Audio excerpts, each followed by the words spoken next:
Welcome back. Welcome back to the Man That Can Project podcast.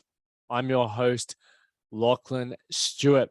Now, if you're tuning in for the first time and you do enjoy the episode, make sure you hit the follow button, subscribe, or whatever you need to do.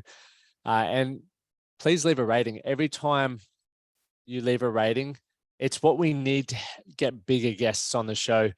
So if you are enjoying it, take an extra, let's say 90 seconds to do that. It's greatly appreciated. Going to be talking about how to recover from missing training.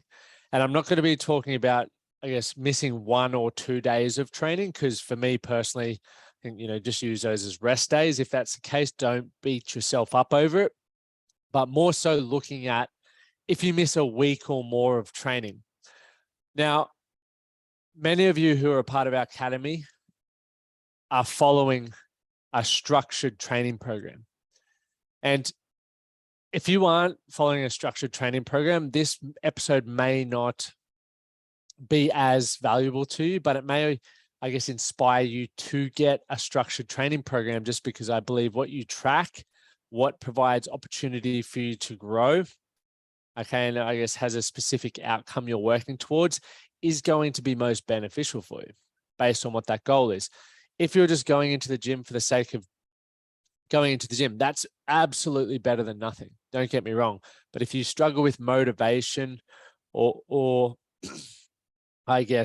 understanding how you could get stronger, or even having some strength standards, there are some strength standards. If you just jumped on Google, you'd be able to Google some strength standards. They may come back from the powerlifting realm or the weightlifting realm, and just get an idea of what it is for blokes, and or if you're a lady listening to it, also for the ladies as well, and have a look at that and go, okay, well, how do I stack up against that in my age group? And obviously, we're not looking at elite, we're looking at general pop, unless you are an athlete. I consider myself a bit of an athlete.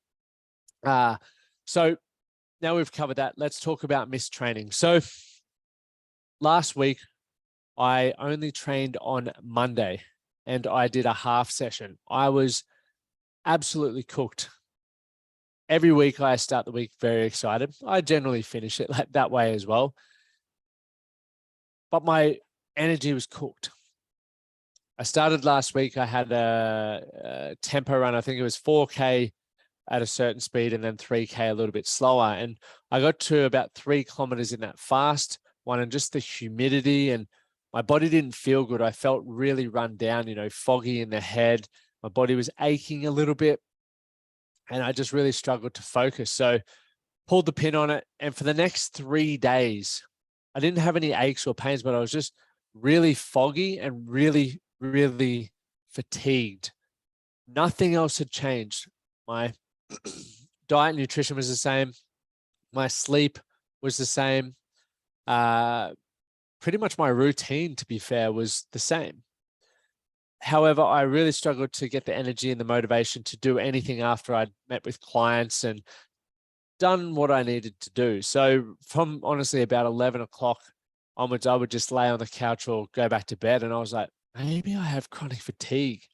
Am I depressed again? I don't know what's going on. There was a whole heap of thoughts that went through, but I just focused on obviously staying hydrated, getting a bit of sunlight when I could, eating well, and, resting, listening to my body.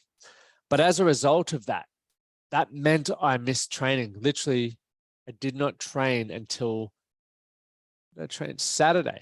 So I had 4 days off. Now, for me, that's pretty much the entire week of training. And as I'm following our Gazelle running program, I was on week 6. So this is week 7. I was stressing because I was like, oh, my goal is week 12. I'm doing another time trial. What do I do here? I'm missing out on this time that I need to really maximize to move closer towards my goal when I retest. And I felt lazy. It was really hard for me to switch off because all I wanted to do was get out and follow that program. Right? The motivation wasn't missing. I have a goal. I was really focused to do it, and I had the plan to do that. But obviously I physically couldn't. So when you miss a week of training, the first thing to ask yourself or get clear on is, why did you miss the training? Was it because, one, you may have been on holiday.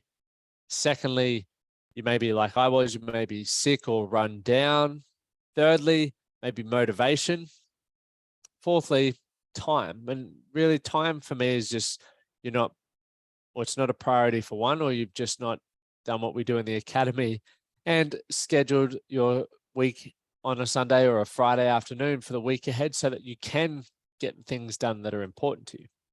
Now, if it is motivation that's holding you back, this is one of the best reasons why you use a coach or you have a training buddy, depending on what you want.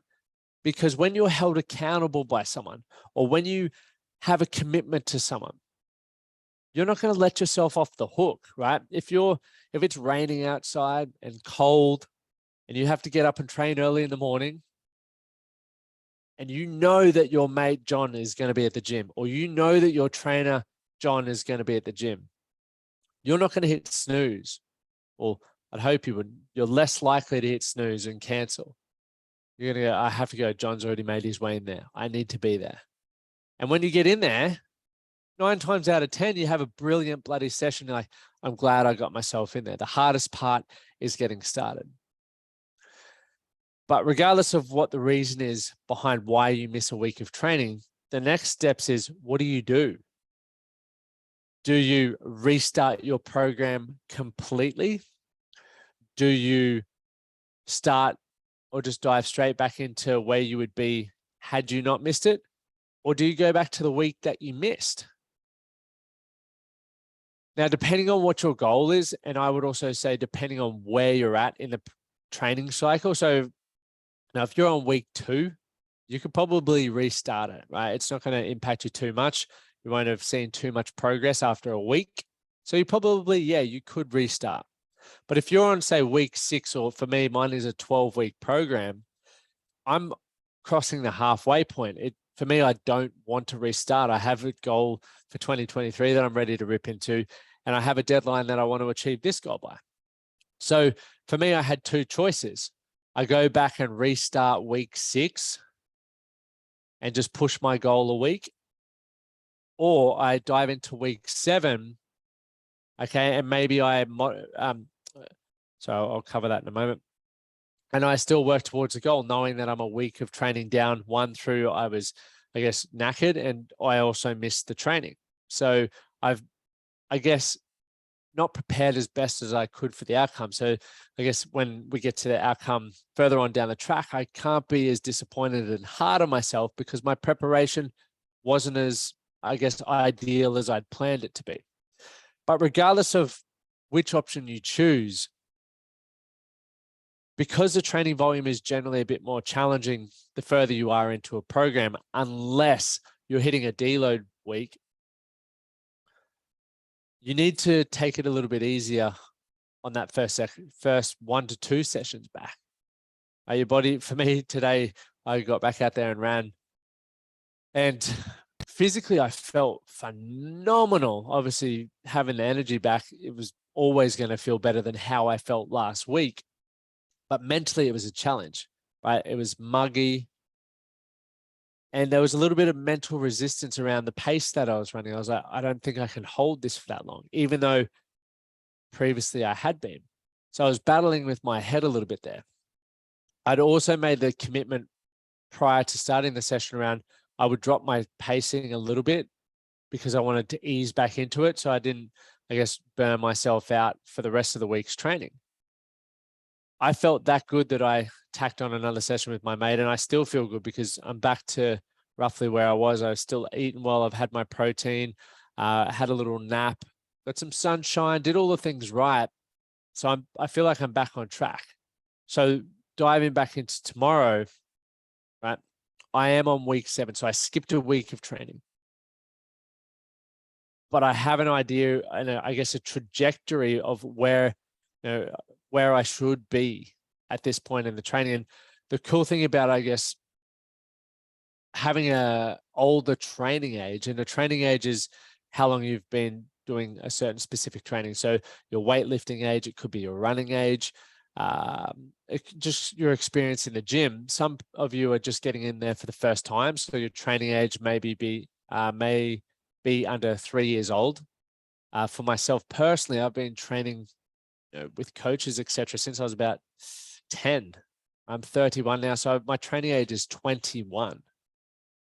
So the beautiful thing about that is I have a greater understanding of my body physically, my benchmarks, I guess, where I maybe am strength-wise, aerobically, various different modalities from rower to skier to running to all of those sorts of things. And that's a cool thing. And one thing that I'm really excited for you guys as you're embarking or continuing on your fitness journey and your physical fitness journey is that you get to understand more about yourself. And as you get older, right, by the time you're 60, 70, 80, you're going to have so much experience and I guess knowledge around how your body operates and moves that, well, hopefully you don't really lose too much. You're one of those strong older people who has a great understanding of their body, and that's where we would love you to be. So what I would love you to think about is this: don't allow the fact that you miss a week of training to derail you. Firstly, to summarize, don't allow it to derail you. Secondly, become aware of why you skipped training. And is there something else that you need to address first? Is it you need to find a way to be held accountable, right? Whether it's with a coach, a training buddy, something like that. Thirdly, you look at, okay, well, am I tracking? Thirdly, once you've got back into that, it's what's the end goal? Review. Did you have a specific deadline? For some of you, you may be training for a race, right? A marathon, a triathlon, a CrossFit competition, whatever it may be, and you can't move that date, which means you probably have to stick to the week that you're on and just miss that week of training, but be mindful of easing back into it. But if you're in complete control and you're like what I'm doing at the moment, I'm in the middle of a 12-week PB or 5-kilometer program, which you guys can actually purchase, called the Gazelle. But for that one, it's like, well, I could go back to week 6 or I could do week 7. And I'm personally choosing to miss week 6 and do week 7 because I do want to still do my time trial on the date that I set based on things that are going on in my life. So that's a personal decision there, but don't allow it to derail you. If you have any questions around this one or any things that I may not have covered, I did my best to brain dump. I'll just check. Covered everything there. Yeah, pretty much covered everything I wanted to. I hope you enjoyed this short, sharp episode. If you do have any questions around missing training, training programming, make sure you reach out to us. Obviously, if you aren't aware, Brad does a lot of our programming now at the Man That Can Project. It's his wheelhouse, his zone of genius. And if you're looking for coaching, like, we have our areas. We have our physical fitness, which is where we focus on nutrition, exercise, and restoration. Then we have our mental fitness, which is, I guess, more of my wheelhouse, but we provide all of that for you in the academy. So like I said, get in touch if you'd like to apply and find out more about how we can help you with your goals moving forward, especially for 2023. We look forward to speaking to you. You can head over to themanthatcanproject.com/strong men of value, and we'll chat to you there. Thank you guys for tuning in. Remember, hit that follow button, leave a rating and review, and we'll see you for Monday's episode.